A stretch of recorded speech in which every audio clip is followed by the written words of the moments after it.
I'd certainly like to know those magic words, I'll tell you what. Well, what you keep doing is you keep saying they, and what you keep saying is the government. When you keep saying that, I heard you earlier, you were saying the government is corrupt, the government is this, the government's that, whatever, some bad stuff about the government. And honestly, the government is perfect. It's whole, it's complete. A republic form of government is wonderful. Our government is probably the most magnificent government that ever existed on planet Earth. The only problem is, if you look at the definition of it, it's crap. There you go. Angela's going to say, we're going to have to start to hold the man who's running the government accountable. And we're going to have to hold him accountable for all his little minions that he's got acting as like just crazy dogs running around, peeing and pooping and scaring everybody, because the government is wonderful. The government is whole and complete, a republic form of democracy, self-governing people. It's wonderful. The problem is that there's a man or there's people who are running the government who are manipulating it for their own self-interest, or they're just totally tampering with what is a perfect instrument. As men and women, there's a man who's ultimately in control of Coca-Cola. There's ultimately a man who's in charge of Microsoft. There's ultimately a man in charge of Apple. There's ultimately a man in charge of the United States government.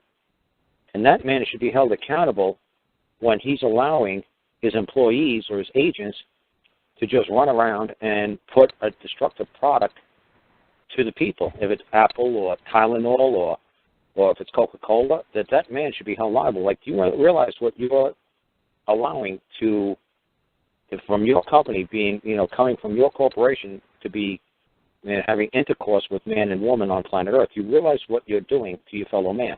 You realize that you're not controlling that which you're putting out into the public. Do you realize you're causing the public great harm by what you are putting forth? Do you realize why what you're doing is causing harm not only to legal persons, but that legal person, like Coca-Cola, is a legal person, but sometimes a legal person is also called a man or a woman. Then what, should we hold all of Congress responsible for giving the ability to print the money to a group of private families? Congress is a gang of monkeys, or a gang of gorillas. Start there. Yeah. Okay. That's what a Congress is. A Congress is like a gaggle of geese. It's like a gang of chimpanzees or monkeys. No, you don't hold a Congress liable, because that's ridiculous. A Congress is a what? You can't hold a pine cone responsible, or a tree responsible. You can't hold a Congress as a all what? All the men and women that make up Congress. Right, the man or the woman, right. Then obviously there's going to be a Speaker of the House, and obviously there's going to be a Senate Majority Leader. So obviously you're going to find out who is that man who possesses that title, and you're going to tell them, you better get your Senate tight. You better go get your House of Representatives tight, because we're going to hold you liable. Yeah, they'll have you shot and killed. They kill presidents and get away with it. I am not shot and killed, and I've been saying stuff for years. Okay? And you haven't done anything with the members of Congress yet, Carl. Okay, members of Congress, okay. But what I'm saying is, all I'm trying to say is, when you go to court, and the judge asks you the simple question, do you want to enter a plea? Absolutely. I want to settle all matters of controversy with my fellow man at all times. If there's any man who's going to claim I've done something wrong, that I'm guilty of something, that I owe a debt, I am here, I got my checkbook, I'm ready to pay every single man and woman on planet Earth anything that I may owe that is true, that is due, and is owed. I don't want to die with a debt on my conscience. I want to go from this world and be debt-free. I don't want to be guilty of anything, that I've done anybody wrong. I want to settle all my controversies, all my debts as fast as I can. Now, who is the man or woman who's going to come before this open court, the open forum like they had in Greece, open forum, open to the sky, so God could watch, open to the whole universe? Who's going to come into this open forum and claim I've done something wrong? And is there some reason why, if I've done something wrong, they didn't come forth to me on a private side, like a week ago, a month ago, a year ago? Why did they wait till this moment? Is whatever reason they want to do, I don't know. But if there's any man or woman who wants to come forth and say I've done something wrong, I am here to pay every single dime I owe to any man or woman. Now, that government's a what? I don't owe money to a pine cone. I don't owe money to a tree. I don't owe money to a car. But can I owe money to my fellow man? Yeah, a medium of exchange, because money is a medium of exchange. Currency just makes a trillionth of what money is. Money is a medium of exchange. I'm giving you information. You're giving me airtime. We just transfer money between ourselves. It had nothing to do with currency. It had nothing to do with PayPal. It had nothing to do with check. Money is a medium of exchange. Currency is like what you people would call paper or coin of the realm. That'd be like metal. Money isn't what you people keep saying is currency. You keep getting it wrong. Money is a medium of exchange between me and my dogs. I feed them food, they bark when somebody comes up. They give me money. I give them money. It's a medium of exchange. It doesn't mean currency. So every time I hear people say, oh, money, the money, oh, geez, you mean currency? You mean a coin of the realm? Is that what you're talking about? What we use to exchange instead of carrying 10,000 pounds of rice on our back to exchange it for a bowling ball? Yeah, okay. The minor convenience of a debit card. Oh, yeah, that's wonderful. It's a wonderful thing they created for us. But the big thing is what people keep saying is like this poor man keeps saying is the government is evil. But no. The government's wonderful. A republic form of democracy ran by self-governing individuals. People in government are criminals. It's the man right. It's right. Who are you right? And the worst thing you do is that it's like when the government closed for business a couple of years ago in 2013 for 3 weeks or 5 weeks, nobody cared. Everybody said there was going to be looting in the streets. The federal government's going to close. I.Alexjohn people were saying people are going to turn into zombies within 2 weeks, start eating each other. You better start getting food supplies in the ground. I was like, holy cow. Then the government closed. Nobody cared. Some Vietnam World War II vets cared because they couldn't get into a World War II memorial, and the Japanese and German tourists were pissed because Yosemite State Park was closed, National Park was closed. But other than that, Joe Average, we just kept going on with our day. So they realized, holy cow, nobody gives a damn that the centralized government is closed. We better open them back up to business because nobody gives a damn if we function anymore. I think they probably function better with them closed. Yeah, we didn't even realize they were closed. Can't do any harm if they're closed.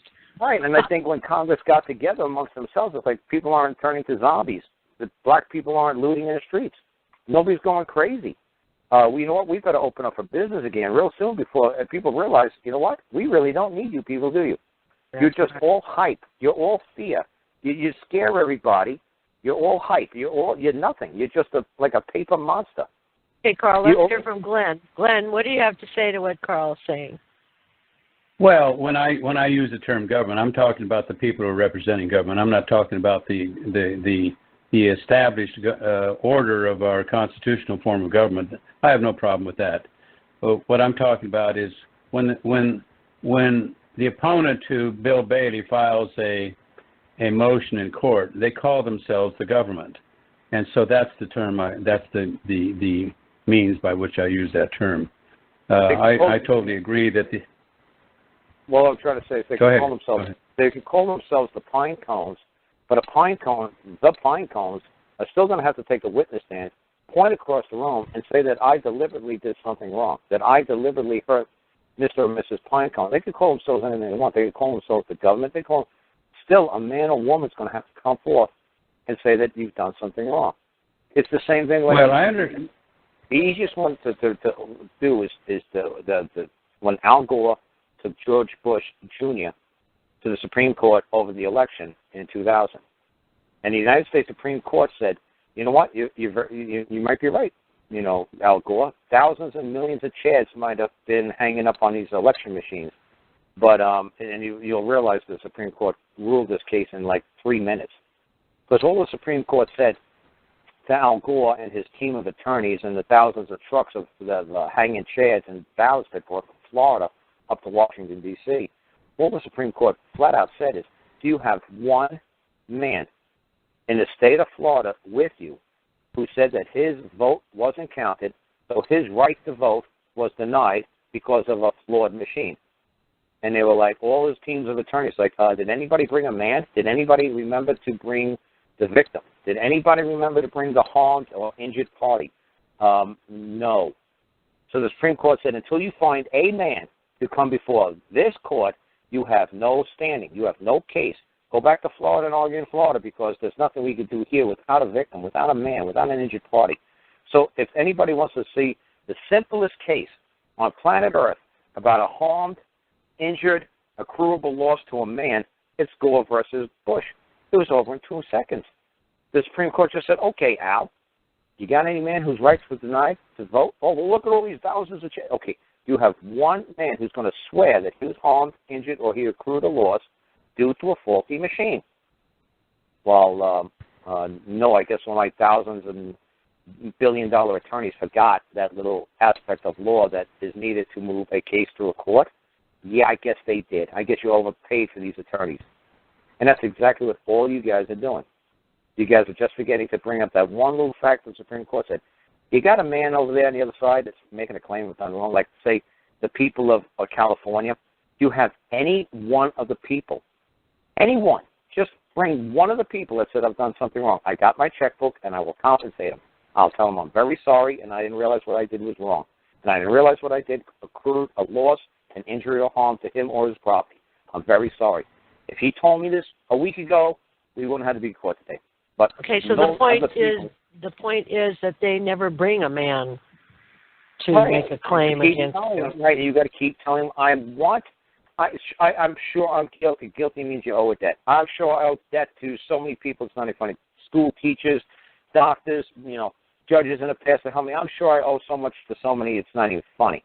But we've got documentation here that came from the bank saying you paid taxes on a mortgage.